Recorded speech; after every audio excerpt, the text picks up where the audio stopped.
Bom dia, rapaziada do uniforme. Estou trazendo aí para vocês a minha aula Renascimento. É uma aula da 700, é a aula 04 do B3, com 3 semanas de duração.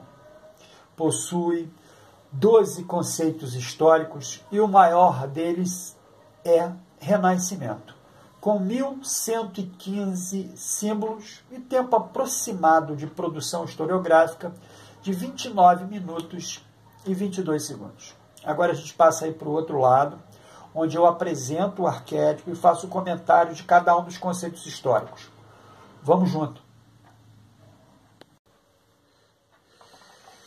Então, rapaziada, meu conceito histórico número 1 é o Renascimento.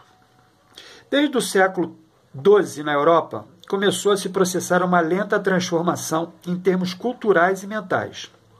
As reflexões religiosas e eruditas não vinham apenas dos mosteiros e das abadias.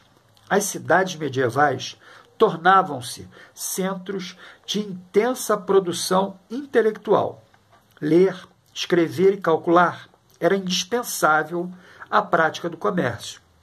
Disputas entre as cidades contra os poderes senhoriais levaram a uma intensificação dos estudos jurídicos. As línguas vulgares começavam a ser utilizadas como meio de comunicação escrita. Uma alteração da sensibilidade artística com a valorização da cultura clássica greco-romana, do racionalismo e do espírito crítico, observação das coisas com base na razão, e também do naturalismo, estudo da natureza, ameaçando o controle da igreja. Esse movimento foi chamado de Renascimento. Artistas, escritores e cientistas romperam com os padrões da arte e da ciência da Idade Média, que tinha acentuada influência da religiosidade. Inspiravam-se nas ideias e nos valores da cultura greco-romana da Antiguidade. Muitas obras passaram a ser estudadas e analisadas.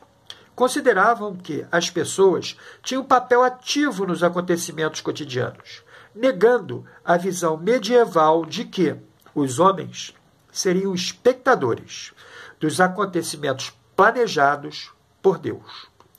Leia-se o teocentrismo.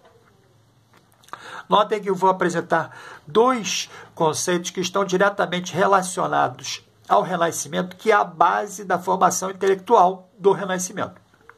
Racionalismo, valorização do raciocínio humano e sua aplicação em diversas situações.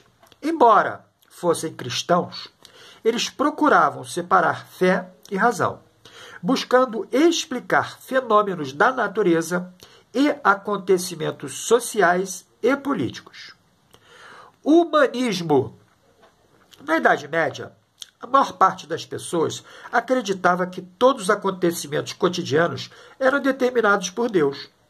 Alguns artistas e intelectuais, insatisfeitos com essa visão de mundo, que desprezava a capacidade criativa do ser humano, viam a civilização greco-romana como inspiração para criar suas próprias obras, que procuravam examinar os fatos de maneira racional, de forma objetiva para elaborar conclusões. Viam o homem como um ser dotado de liberdade, capaz de transformar a natureza e o mundo que o cercava. Com isso, propunham uma sociedade menos presa ao dogmatismo religioso e mais aberta às potencialidades humanas. Estimulavam a curiosidade científica, a iniciativa individual, o desejo de aventura e a vontade de investigação do mundo. O antropocentrismo, visão de mundo que coloca o ser humano no centro de todas as coisas, torna-se padrão de pensamento. Meu 4º conceito histórico da aula é universidades. As escolas funcionavam junto a mosteiros e abadias. a Igreja monopolizava a educação. No século XI, começaram a surgir estudantes e professores em busca de outros espaços. Tais agrupamentos receberam o nome de universidades. Se dividiam em 4 faculdades. A de artes, onde se estudava gramática, retórica, estudo do falar bem, lógica, matemática, geometria, astronomia e música. A de medicina, a de direito e a de teologia, estudo das coisas divinas. Na direção tinha o reitor. Os professores expunham e comentavam textos da antiguidade, sobretudo dos filósofos gregos como Aristóteles. 3 exames encerravam os estudos. O bacharelado, conclusão do 1º grau universitário. A licenciatura, que dava o direito de ensinar. E o doutorado, que tornava o estudante um mestre da universidade. Meu 5º conceito histórico desta aula é a invenção da imprensa. Realmente, eu coloco aqui como imprensa, que é a capacidade de imprimir diversos livros. A folha de papel foi inventada na China por volta do século II. O processo de fabricação do papel só chegou à Europa no século XII, por intermédio de mercadores genoveses e venezianos, adquirindo grande importância para o registro de informações. Mas a grande revolução no processo de divulgação do conhecimento veio com a invenção dos tipos móveis metálicos e da prensa no século XV, pelo alemão Johannes Gutenberg, 1398 a 1468. Os tipos eram pequenas peças metálicas em que eram gravados em relevo letras, números e outros sinais gráficos. Já a prensa era uma máquina que reproduzia os tipos em folhas de papel. A Bíblia, de 42 linhas, composta entre 1450 e 1455, na oficina de Gutenberg, é tida como o primeiro livro impresso. O meu 6º conceito histórico é a teoria heliocêntrica. Por volta do século II, a partir de extensas observações do céu, o astrônomo grego Cláudio Ptolomeu formulou uma teoria segundo a qual a Terra era o centro do universo. E em torno dela giravam o Sol e os demais planetas. Essa interpretação ficou conhecida como teoria geocêntrica. E durante séculos, a obra de astronomia escrita por Ptolomeu foi a única aceita pela Igreja. No século XVI, uma explicação diferente para o movimento dos planetas foi proposta pelo astrônomo, matemático e padre polonês Nicolau Copérnico, 1473-1543. Estudando antigos livros e teorias de outros astrônomos da antiguidade e observando atentamente os movimentos planetários, Copérnico se convenceu de que todos os planetas, inclusive a Terra, giravam em torno do Sol, ao contrário da teoria criada por Ptolomeu e defendida pela Igreja. Copérnico elaborou, assim, a teoria heliocêntrica. Porém, a Igreja o perseguiu e o forçou a desacreditá-la nos meios acadêmicos. Agora, o meu 7º conceito histórico é o mecenas. Ele está diretamente ligado ao processo de valorização do homem no centro do universo. reis, nobres, ricos comerciantes, grandes banqueiros, o papa ou o bispo, em vez de comprar a obra pronta, pagava o artista para trabalhar exclusivamente para ele por certo período, pintando retratos de sua família, fazendo esculturas para decorar seu jardim ou desenvolvendo projetos arquitetônicos. Os artistas do Renascimento não se limitavam a uma especialidade. Dominavam conhecimentos de pintura, escultura, arquitetura, matemática, física e anatomia.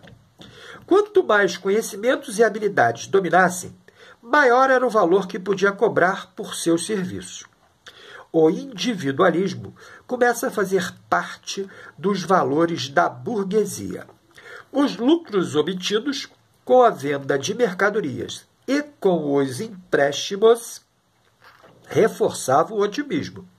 Comerciantes e banqueiros contratavam artistas para fazer retratos, esculturas, túmulos e outras obras cuja beleza e suntuosidade lhes dessem destaque social e político. Pretendia alcançar maior influência e prestígio no cenário da época. Destacaram-se as famílias Sforza e Médici, e papas como Júlio II e Leão X. O meu próximo conceito histórico, que vai estar diretamente relacionado a esse processo de humanização, são os artistas italianos. Leonardo da Vinci, sua obra estende-se por diversos campos do saber. Pintou poucas telas. A Última Ceia, afresco pintado no Mosteiro de Milão. Mona Lisa ou Gioconda, um pequeno retrato de mulher. A Virgem dos Rochedos. Michelangelo Buonarroti, 1475-1564. Pintou afrescos na Capela Sistina, no Vaticano. Como escultor, realizou Moisés, Pietà e Davi. Como arquiteto, projetou a cúpula da Basílica de São Pedro, em Roma. Rafael Sanzio.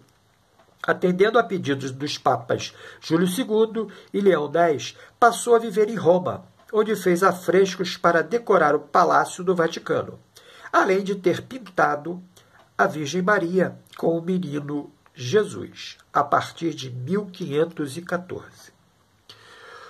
Meu próximo conceito histórico é a gradação desses artistas dentro de uma estrutura renascentista.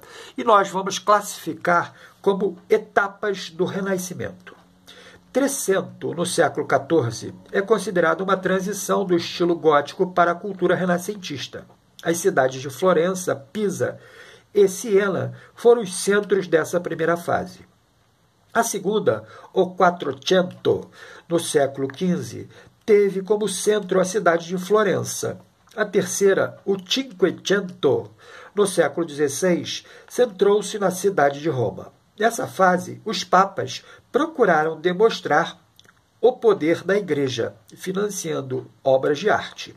O Papa Júlio II encomendou muitos afrescos e esculturas para decorar as habitações do Vaticano. Agora vou apresentar 3 características e qualidades desses artistas italianos. Autorretrato. Muitos artistas também pintavam altos retratos, ou se representavam como um dos personagens da obra. Era uma maneira de estudar as feições humanas e aperfeiçoar sua técnica. Além disso, preservavam sua imagem para o futuro. Perspectiva. Dava aparência tridimensional aos personagens e aos objetos representados. O objetivo era proporcionar ao observador a ideia de que as figuras tinham volume e profundidade. Significava observar uma pintura na parede e ter a sensação de ver através dela, como se ali existisse uma janela aberta. Perenidade da arte. Os artistas procuravam um jeito de garantir que suas obras fossem conhecidas mesmo depois de sua morte. Para isso, desenvolveram materiais mais duráveis, como a tinta a óleo, que permite que corrija as pinceladas e os traços ao longo do trabalho. Ao final, quando secam, são mais resistentes às mudanças de temperatura e à umidade.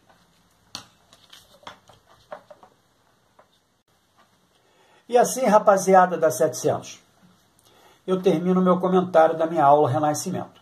E agora a gente passa aí em sala de aula para a fase da produção historiográfica, ou seja, vamos escrever a história e, consequentemente, levar a cada um dos senhores ao processo autônomo de aprender a história. Boa escrita para vocês, nos vemos na próxima.